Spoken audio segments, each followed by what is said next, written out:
In a city filled with fear, where silence hides dark truths, 5-year-old Lara takes the stand silent, but not alone.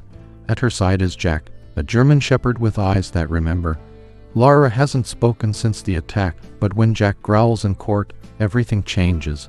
He recognizes culprit, and how the bond between a child and her dog reveal the truth. What German shepherd secrets does hold? Story of courage, justice, and the dog who never gave up. The courtroom was unnervingly silent as 5-year-old Lara Carter stepped through the heavy wooden doors, her tiny hand clutching the leash of Jack, her German shepherd with a long, jagged scar running along his side. Every eye in the room followed the small girl as she made her way toward the witness stand, her movements hesitant but determined. Judge Mark Sullivan, a seasoned man with years of legal experience, leaned forward slightly, observing the child with a measured gaze. He knew that the weight of the entire case rested on her fragile shoulders. Lara was the sole witness to an attempted abduction, a case that, if proven, could put a dangerous man behind bars for life. But there was one problem. Lara hadn't spoken a single word since the attack. Across the courtroom, Richard Hale sat at the defense table, his expression composed, even smug. A 50-year-old software engineer with an unassuming appearance, Hale had been arrested after an eyewitness placed him at the scene of Lara's attempted abduction. But his defense was solid: no physical evidence, no confession, and a witness who couldn't testify. His lawyer had already crafted a strategy that hinged on discrediting the traumatized child's ability to identify him. But then something happened. As Lara settled onto the witness chair, her green eyes met Richard Hale's. Her small fingers trembled as they made a subtle movement, barely noticeable to the untrained eye. It was a silent signal, one she had learned over weeks of therapy. Only two beings in the room caught it: Jack and Judge Sullivan. Jack's reaction was immediate. The moment Lara's fingers twitched in that silent plea for help, the dog's body went rigid. His ears pricked forward, his muscles coiling like a loaded spring. A low, guttural growl rumbled from deep within his chest, a sound of warning, of recognition. His golden brown eyes locked onto Hale, unwavering and piercing. The reaction sent a ripple of unease through the courtroom. A murmur spread through the spectators, whispers of speculation filling the air. Something about the dog's behavior struck a chord. This wasn't just a well-trained support animal reacting to his handler's distress. This was something deeper, something primal. Judge Sullivan's hand came down hard on the gavel, the sharp crack echoing like thunder through the room. "This court will take a 15-minute recess," he declared, his voice unusually urgent. Prosecutor Jenner Collins shot him a questioning look, but he didn't meet her eyes. Instead, he glanced at Lara, who clung to Jack like a lifeline. Something significant had just happened, and he needed to understand exactly what it was before the trial proceeded any further. As the courtroom emptied, Sullivan remained seated, his mind racing. He had seen many things in his years on the bench, but never had a therapy dog reacted with such undeniable certainty. What had Jack recognized, and more importantly, what did that mean for the case? Outside in the hallway, Lara knelt beside Jack, her tiny hands gripping his fur tightly. Her mother, Sarah Carter, bent down beside her, smoothing back the child's curly hair with trembling fingers. "Sweetheart, are you okay?" she whispered. Lara didn't respond. She didn't need to. Her grip on Jack tightened, her small frame pressing into his side. James Monroe, the lead investigator on the case, watched from a few steps away. A grizzled FBI agent with decades of experience, Monroe had a gut instinct that had served him well over the years. And right now, his gut told him that whatever just happened in that courtroom was a game changer. He stepped closer to Judge Sullivan. "Something spooked that dog," he murmured, his voice was low. "I'd bet my badge he recognizes Hale from somewhere." Sullivan exhaled slowly, his sharp blue eyes narrowing. "Then we need to find out where." Meanwhile, inside the defense's private room, Richard Hale sat across from his attorney, Michael Graves. The moment they were alone, the smug confidence on Hale's face twisted into something else, something colder. His fingers drummed against the table as he replayed the moment in his mind. The girl hadn't spoken, but the dog had reacted. "She knows," he muttered under his breath. Graves raised an eyebrow. "What?" Hale forced a small smile. "Nothing," he said. But his mind was already racing. That damn dog. He hadn't considered the animal would be a problem. But now he realized Jack might be the key to unraveling everything. As the 15-minute recess neared its end, Judge Sullivan straightened his robes and took a deep breath. He didn't believe in coincidences. And right now, something told him that Jack had just given them the most important clue of the trial. It was time to dig deeper. For the first time since the case had started, he felt the tide shifting. Before the silence, before the courtroom, before the terror that stole her voice, Laura Carter was a vibrant, talkative type of a child. At 5 years old, she was the kind of girl who filled a room with endless stories, her bright blue eyes gleaming with curiosity and mischief. She loved fairy tales, stuffed animals, and the way her mother read bedtime stories using different voices for each character. She had never known fear, until that fateful afternoon. It had been a perfect spring day, the kind where the scent of blooming flowers drifted through the air and the warm sun painted golden streaks across the backyard. Sarah Carter had been watching her daughter from the kitchen window, a smile tugging at the corner of her lips as Laura twirled in the yard, her pink dress flaring like a dancer's. David Carter was due home in a few hours, and she had been debating whether to start dinner or wait for him. It should have been an ordinary afternoon. It should have been safe. At 3:42 p.m., Sarah's phone rang. It was her sister, calling from out of state. She stepped inside for what she thought would be a quick conversation. 4 minutes, that was all it took. When she returned to the yard, the gate stood slightly open. A wave of cold terror shot through her veins. Her breath caught in her throat as she scanned the space where her daughter had been. Laura was still there. But she wasn't alone. A black van was on standby near the road, its side door slightly open. A man knelt beside Laura, his smile disturbingly warm. "I have puppies in my van," he was saying. His voice was smooth, practiced, special ones. "They need a little girl to take care of them. Would you like to see?" Sarah's world seemed to slow. Her inner voice started yelling before her mind could fully process what was happening. Her voice sliced through the air. "Laura." The man looked up. His smile vanished, replaced by something sharp and calculating. In an instant, he grabbed Laura's arm. Laura froze. She didn't scream. She didn't fight. She only stared at him with wide, unblinking eyes, as if some deep-rooted fear had locked her in place. Across the street, Isabella, a retired nurse walking her terrier, saw everything unfold. Her voice, weathered with age but strong with conviction, rang out, "Hey, get away from that child." The man hesitated. His grip loosened for a fraction of a second. That was all it took. Lara pulled her arm free and bolted toward her mother. Sarah lifted her daughter into her arms just as the van's engine roared. The tires screamed against the pavement as the vehicle sped away, leaving black streaks of rubber on the road. Sarah clutched Lara tightly, her heart pounding against her ribs. But Lara didn't cry. She didn't say a word. She only buried her face into her mother's shoulder and trembled. The police arrived within minutes. Detective James Monroe, a seasoned investigator from the FBI Child Abduction Task Force, took immediate control of the scene. His graying hair and sharp brown eyes spoke of years spent chasing shadows, searching for missing children who were often never found. He had seen this pattern before too many times. "He fits the profile," Monroe muttered, flipping through a worn notebook. 4 children have disappeared in the last 18 months. All approached near their homes, all lured by promises of puppies. His partner, Agent Lisa Grant, knelt beside Laura. Her voice was gentle but firm. "Sweetheart, do you remember what the man looked like?" Sarah brushed Laura's hair back, her hands trembling. "Honey, it's okay. You're safe now. Can you tell the nice officer what he looked like?" Laura's small hands gripped her mother's sweater tightly. But she didn't speak. She didn't nod. She didn't shake her head. It was as if someone had flipped a switch, shutting her voice off completely.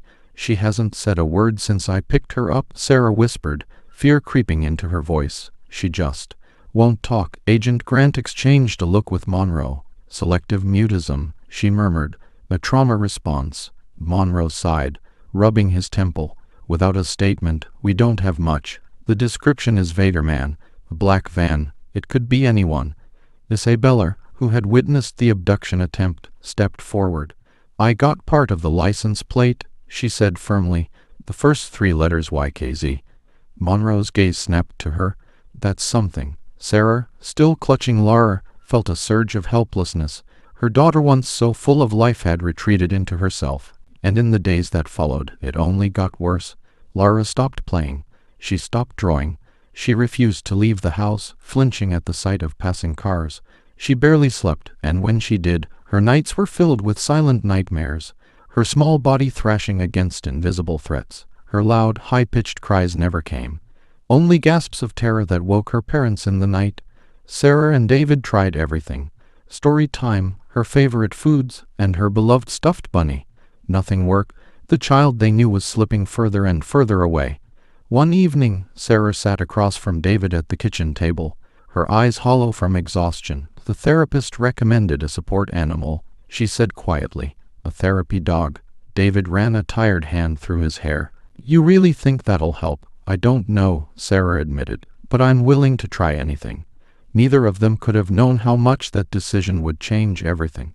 Because while Laura had lost her voice, there was someone who could still hear her, and his name was Jack, the air inside doctor. Charlotte's animal rehabilitation center was thick with the scent of antiseptic and the natural musk of fur. The room was quiet, except for the rhythmic ticking of the clock and the occasional scratch of claws against the tiled floor. On a large orthopedic bed near the window, a German shepherd lay still, his deep brown eyes tracking every movement with quiet intensity. His name was Jack.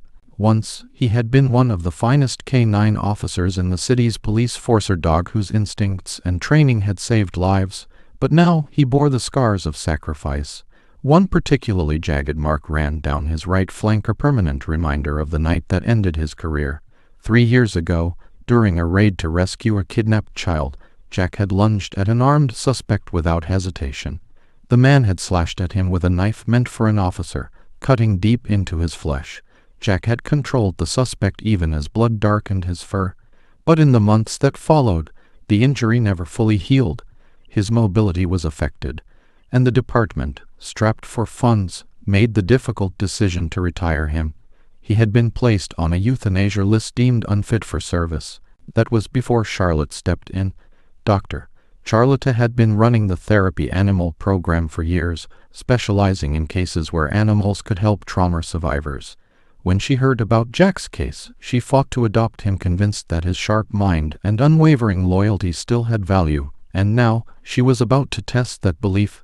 Sarah Carter sat nervously in a chair, her fingers gripping the fabric of her skirt.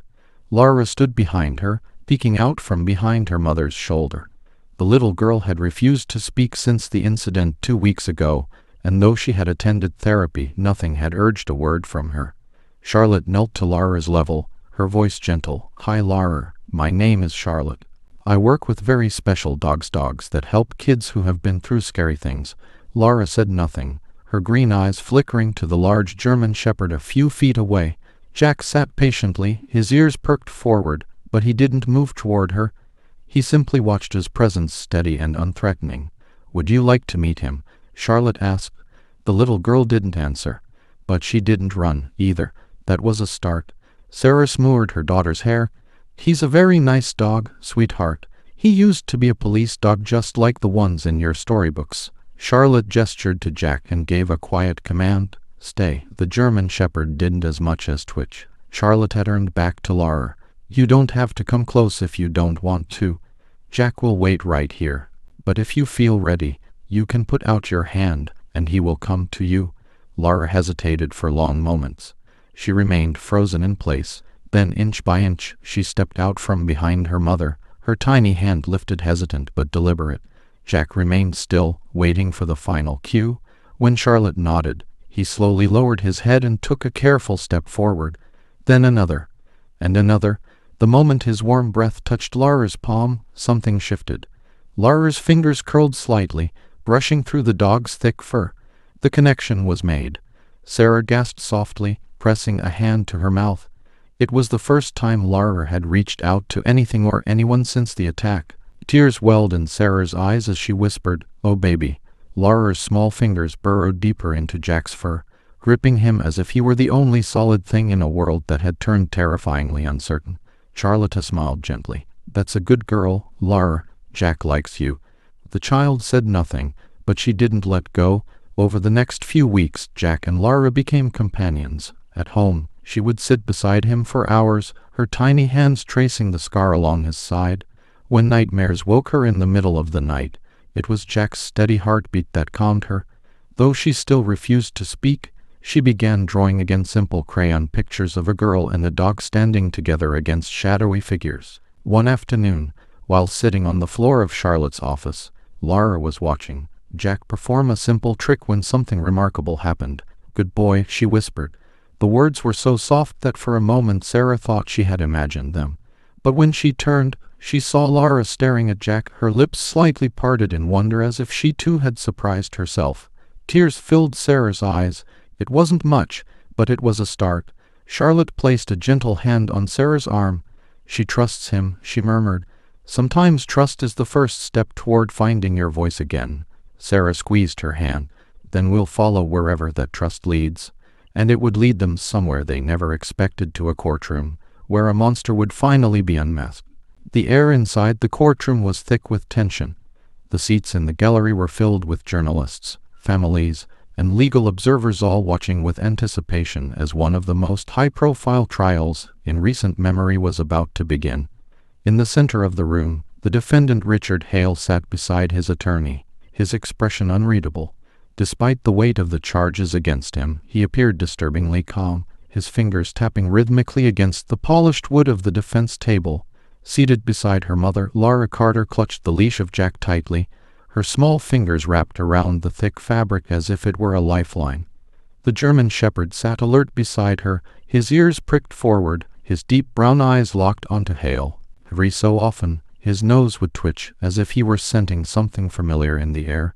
"All rise." The bailiff's voice rang through the chamber as Judge Mark Sullivan entered, his robe flowing behind him. He took his seat at the elevated bench, his sharp eyes scanning the room before settling briefly on Lara and Jack. He had already made a ruling allowing the therapy dog to be present, but he knew that decision was far from universally accepted. "Before we proceed with opening statements," Sullivan said, his deep voice measured and controlled, "the court will hear arguments regarding the presence of the support animal in these proceedings." Michael Graves, the defense attorney, rose smoothly from his seat and adjusted his tie. "Your Honor," he began, his tone polite but firm, "while we understand the prosecution's argument for emotional support, the presence of this animal is highly prejudicial. A large German shepherd in the courtroom may evoke an emotional response from the jury that could unfairly bias them against my client. We request that the dog be removed during testimony." Jenner Collins, the lead prosecutor, stood immediately in response. "Your Honor, Lara Carter is 5 years old and a trauma survivor. She has been diagnosed with selective mutism as a result of her experience. Jack is not here as a spectacle, he is here as a medically necessary support animal. His presence allows Lara to participate in these proceedings without undue distress." Judge Sullivan sat back, his expression unreadable. "I have already reviewed the documentation submitted by the child psychologist and the animal behaviorist. The dog remains." A murmur spread through the courtroom, some in agreement, others grumbling under their breath. Graves pressed his lips together, displeased but unwilling to argue further. He returned to his seat, shooting a quick glance at Hale, who remained eerily expressionless. The trial began in earnest. The prosecution painted a chilling picture of Hale's actions, a pattern of manipulation, deception, and predatory behavior spanning years. Witnesses were called, including the elderly neighbor Isabella, who recounted the terrifying moment she saw Hale trying to lure Lara into his van. Her voice trembled as she described the way he had grabbed the child's arm before fleeing when confronted. Lara sat silently through it all, her small frame dwarfed by the large wooden chair. Her fingers occasionally flexed around the leash, but she never let go. Whenever the tension became too much, she would look down at Jack, who remained perfectly still, his quiet presence grounding her. Then it was time for her testimony. A hush fell over the courtroom as Lara was gently led to the witness stand. Sarah Carter walked with her, her protective gaze never leaving her daughter.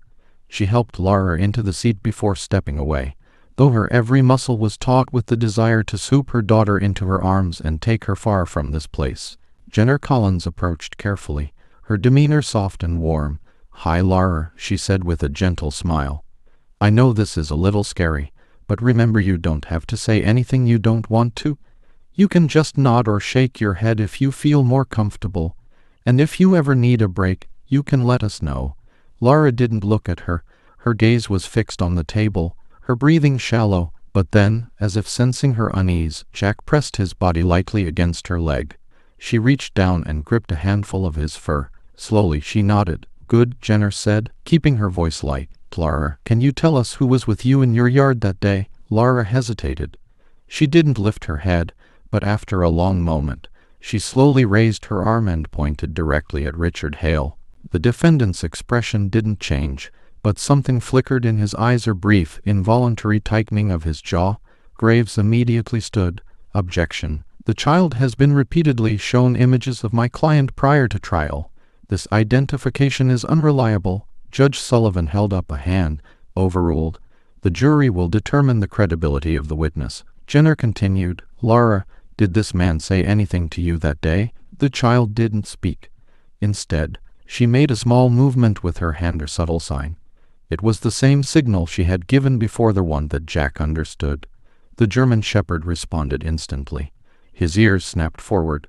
His muscles tensed. A deep, guttural growl rumbled from his chest. It wasn't aggressive. It was a warning. The reaction sent a shockwave through the courtroom. Even Judge Sullivan sat forward, his brow furrowed. Graves stood again, this time more urgently. "Your Honor, I object. This is theatric." But Sullivan wasn't listening. He was watching Jack. The dog had gone utterly still, his entire focus locked onto Hale, as if recognizing a scent only he could perceive. It was the same reaction he had when Lara first saw Hale, the same instant, instinctual response. A thought struck Sullivan then. He turned to Jenner. "Miss," he said, his voice carefully measured, "has this animal had any prior interaction with the defendant?" Jenner hesitated. "Not to my knowledge, Your Honor."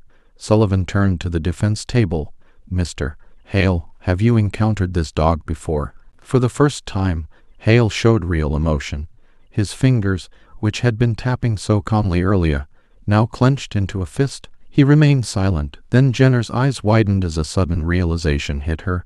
She turned to her co-counsel and whispered something quickly. A second later, a member of the prosecution team rushed out of the courtroom. "What is going on?" Graves demanded, his patience thinning. Jenner straightened, her expression unreadable. "Your Honor, I request a short recess. There may be new evidence relevant to this case." Judge Sullivan studied her for a long moment before nodding. 15-minute recess. As the courtroom emptied, whispers filled the air. Speculation spread like wildfire. Had Jack just recognized Richard Hale? And if so, from where? Something told Judge Sullivan that the answer to that question would change everything. The weight of the case bore down on the prosecution team as new developments surfaced. Richard Hale had been officially linked to multiple disappearances. Yet without Lara's full testimony, the trial teetered on the edge of uncertainty. What no one expected, however, was that the key to unraveling the case would not come from the child but from the German Shepherd who never left her side. The morning was crisp as the prosecution team, led by Jenner Collins, presented their next motion to introduce new forensic evidence. The soil samples found in Richard Hale's van had been analyzed, and the results pointed to a very specific location: a remote, unoccupied cabin in the northern woods. Detective James Monroe, having worked on similar cases for decades, knew what this could mean. "Your Honor," Jenner addressed Judge Sullivan, "we request a 24-hour recess to follow up on a crucial lead. We believe this evidence may provide the final piece needed to close this case." Michael Graves, Hale's defense attorney, immediately objected. "Your Honor, this is nothing more than a delay tactic. My client has already been through extensive questioning, and there is no solid evidence tying him to this so-called cabin. Soil samples are circumstantial at best." Judge Sullivan's stern gaze silenced Graves. "Motion granted. The prosecution has 24 hours. Court adjourned." As soon as the judge's gavel struck, Monroe and his team mobilized. Jack Lara's ever-watchful protector was brought along for the operation. His reaction to Hale had been unmistakable. Perhaps he could sense something human eyes had missed. The search team arrived at the desolate cabin by early afternoon. The place was eerily silent, the surrounding trees whispering with the wind. A thick layer of dust covered the porch, yet faint footprints leading toward the back door suggested recent activity. Jack was the first to react. As soon as they approached the cabin, the dog's ears perked, his nose twitching with keen intensity. His body stiffened, tail taut, muscles poised like a coiled spring. He let out a low growl, pacing anxiously at the threshold. "This place is wrong," Monroe murmured. "Jack knows something's here." The team proceeded cautiously, weapons drawn. Inside, the cabin was sparser table, a cot, empty food cans stacked in a corner. But then Monroe noticed something peculiar. The wooden floor near the back wall had an unnatural seam or faint indentation that seemed out of place. He knocked on it, hollow. "There's something under here," he said. With swift precision, the officers pried the boards loose. What lay beneath sent a shiver down their spines. A narrow staircase spiraled down into a hidden basement. The air grew cold and damp as they descended, the dim light revealing a horrific sight: children's belongings, old toys, small shoes, a faded pink backpack, and in the farthest corner, chained, but still alive, was a girl, Emma Sullivan.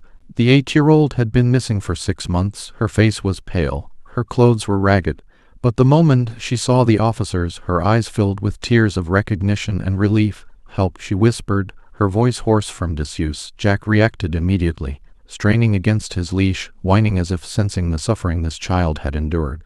Monroe rushed forward, unlocking the chains and scooping Emma into his arms. "You're safe now," he assured her. "We've got you." Emma clung to him, her frail body trembling. The search had finally come to an end, but the nightmare wasn't over yet. Back at the courthouse, news of Emma's rescue spread like wildfire. The gallery was packed as Collins prepared for the final strike against Hale. The judge allowed Emma's discovery to be introduced as evidence, along with the soil sample linking the cabin to his vehicle. "Mr. Hale," Jenner addressed the defendant, her voice sharp as steel, "how do you explain the presence of an abducted child locked in a basement on a property tied directly to you?" For the first time, Richard Hale looked shaken. I don't know what you're talking about," he stammered. Jenner Collins pressed forward, her tone unwavering. "Your DNA was found on the chains. Your vehicle's tires match the tracks outside the cabin. And more importantly, Emma Sullivan is alive, meaning she can testify against you." The weight of those words settled over the courtroom. A single survivor meant a witness who could single-handedly dismantle his defense. Hale's carefully constructed composure began to crumble. His lawyer whispered furiously in his ear, but it was clear he was cornered. And then it happened again. Jack, lying at Laura's feet, suddenly lifted his head. His eyes narrowed at Hale. His hackles rose. A deep growl vibrated through his chest. The room went silent as the German shepherd took slow, deliberate steps forward, his gaze locked onto the defendant. It was a look of recognition. Hale flinched. Everyone saw it. The man who had maintained his arrogance throughout the trial was now visibly sweating, his hands gripping the edge of the table. He turned to his attorney, muttering something frantically. Then, in a voice barely above a whisper, he said, "I want to change my plea." Gasps erupted across the room. Judge Sullivan's gaze darkened. "Mr. Hale, are you stating that you wish to plead guilty?" The room held its collective breath. Hale exhaled shakily. Yes. The trial's abrupt end sent shockwaves through the nation. Richard Hale was sentenced to life in prison without the possibility of parole. His conviction sealed the fate of a man who had terrorized families for years. But the true heroes of the case weren't just the lawyers or the detectives. It was a 5-year-old girl who had found her courage and a dog who had never given up on her. In the days following the sentencing, Laura spoke her first words in weeks. Holding Jack's face in her small hands, she whispered, "Thank you." Her parents wept, knowing that their daughter was finally finding her way back to them. And as Jack wagged his tail, nuzzling her gently, it was clear some bonds were unbreakable. No matter how dark the world became, there would always be those willing to stand against the darkness, even if they walked on 4 legs.